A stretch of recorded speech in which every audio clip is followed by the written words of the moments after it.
Daily News Report with Madison L-S and Emma McKinney. Today we're going to be starting off with political affairs with Emma Knowlton. Emma? Thank you. I'm Emma Knowlton, here with your political affairs. Manuel Noriega surrenders to U.S. forces. He was a dictator from Panama for 5 years.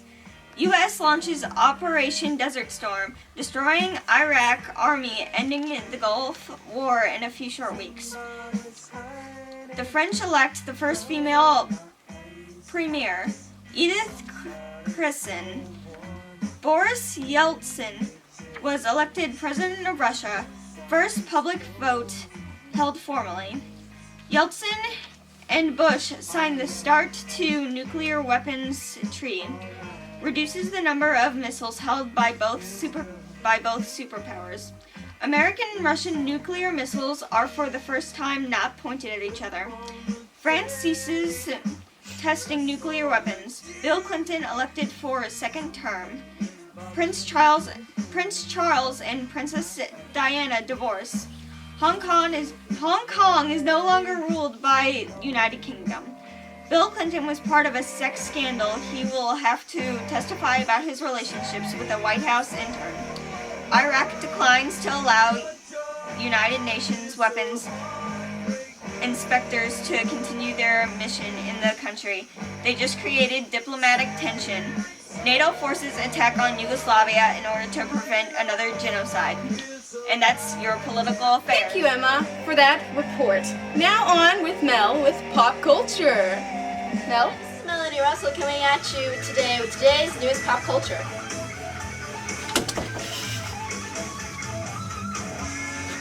Alright.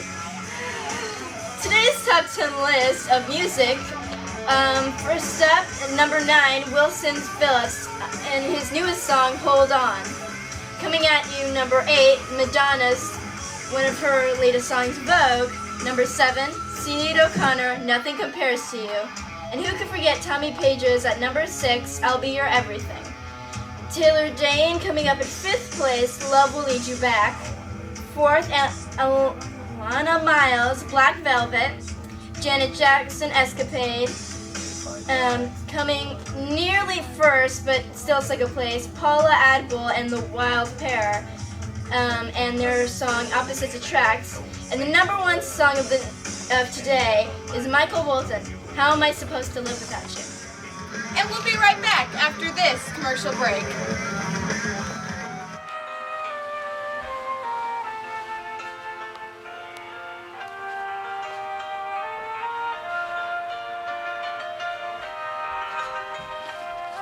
Wow, it's a ballerina Barbie! Can't touch it. Can't touch it.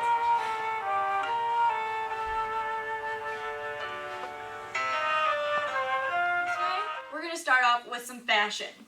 Take my advice, please. Okay, so we got grunge, torn, stonewashed jeans, and striped socks with flannel shirts, Chuck Taylors, and All-Stars, with long hair. Next, we have hip-hop style. They got baggy pants, brand name jackets, designer tees, oversized athletic jerseys, baseball caps, Timberland boots, and sneakers. And miscellaneous.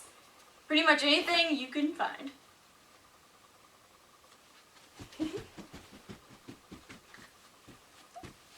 Hi, I'm Emma Knowlton, once again, coming at you with some sports.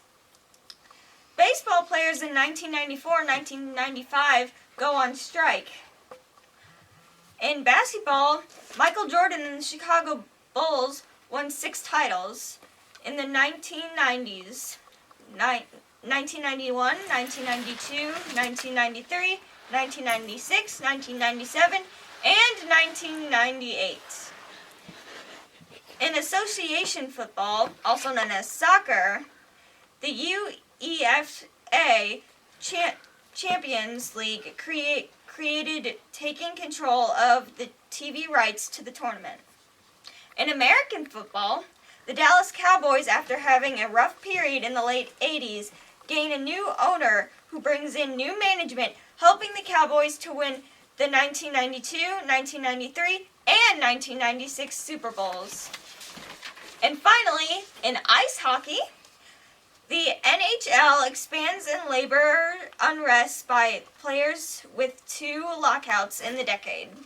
And that has been your sports. And we'll be right back after this commercial break. Stay pretty.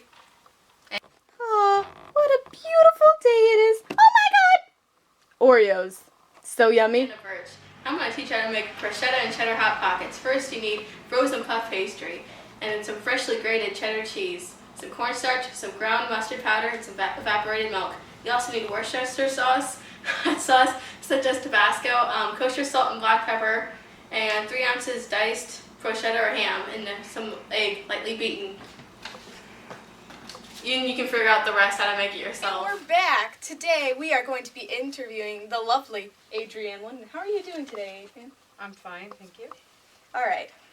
So first we want to ask you, what were the politics in 1990s? Aha. Well, the politics of 1990s. Interesting that you would ask.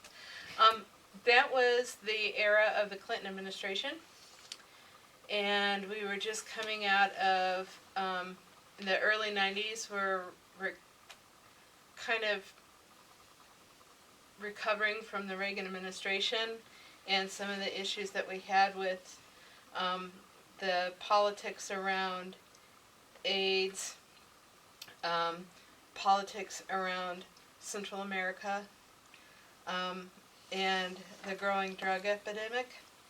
The 90s were also the decade where issues of global warming, issues of a growing inequality between the haves and the have-nots were starting to rise, which are really now starting to boil over now in today's politics. But a lot of the big issues that were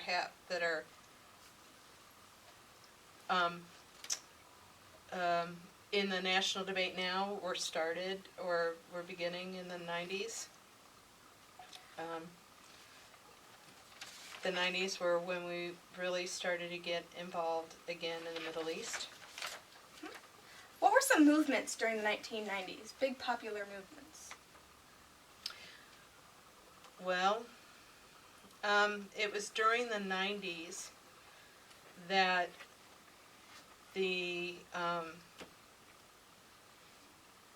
that technology was really starting to take off, and there was a huge growth in the way that companies started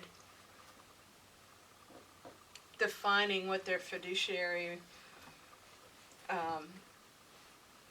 responsibilities were. So instead of companies investing more and more back into research and development, they started thinking and caring that it was like the rise of the shareholders. There was a huge change in the market.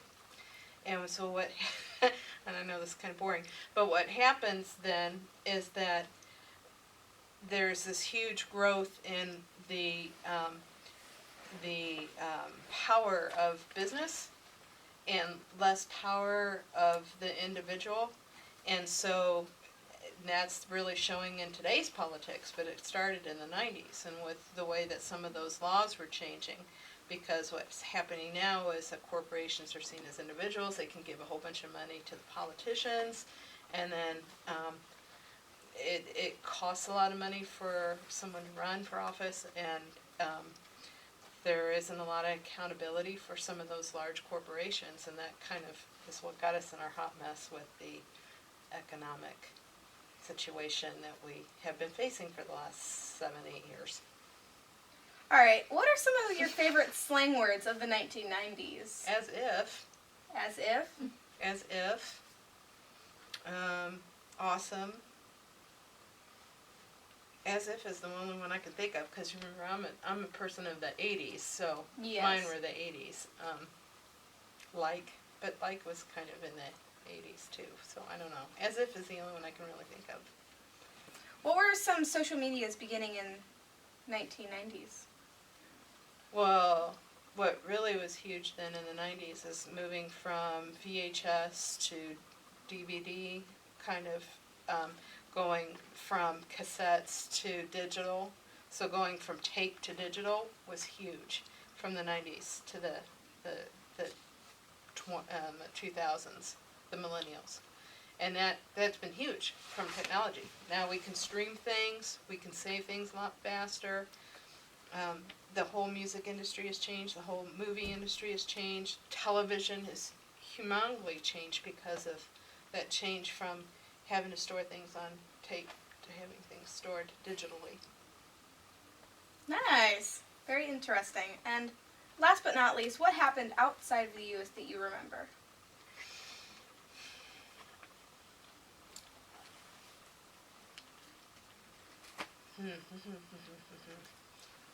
Well, Rwanda,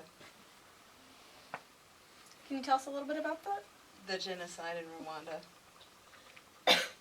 and the growing anti-Americanism of that has kind of fueled the terror, that what we know as terrorism now. But the genocide in Rwanda was probably the largest. I mean, millions of people died, and all of the countries stood by and let it happen because there was an invested interest to go in and save that. All right. Thank you, Adrienne, for your time. And that is our interview for today with Adrienne Linden. Thank you all for watching. Hello. This is your news report with Madison Linden Swafford and Emma McKinney. Home Skillet.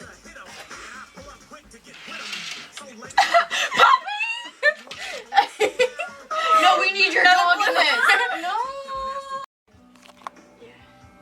Oh, wait, now? Hi, Start over. Hi, I'm Emma McKinney, and today we're doing fashion. Take my advice, please. Today, we're going to start off with grunge. Torn, washed jeans. Dang it. I'm letting it be all. Okay, just like cut that. Yeah, okay. Okay, no. Oh, no.